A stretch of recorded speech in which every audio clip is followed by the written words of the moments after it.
অর্থাৎ ধরেন আমি যেটা বলতে চাইছি সেটা আপনি শুনুন অর্থাৎ হাতটা তো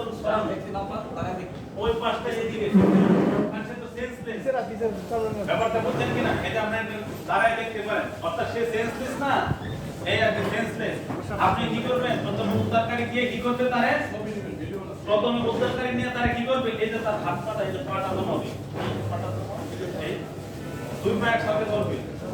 এই যে হাতটা একসাথে ধরবে ঠিক আছে এই যে হাতটা একসাথে করব ওই হাতটা একসাথে করব ঠিক আছে আমি যেটা বলছিলাম একসাথে করবে ঠিক আছে একসাথে করার পর সে কি করবে এখন তারে দেখাতে ফায়ারম্যান লিফট দিবে এই দুই পা এইভাবে দেখাতে কি বাস করবে দুই পা কি করবে বাস করবে বাস দেওয়ার পরে তারে দেখাতে কি করবে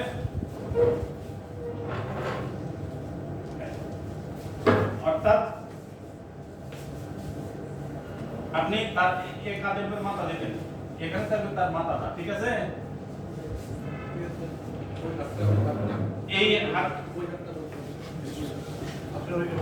ওই হাতটা তো না তার পাশে থাকবে সেভাবে দেখাচ্ছে কি থাকবে কারণ ও তো সেন্সলেস এই তো দেখাচ্ছে কি সেন্সলেস ঠিক আছে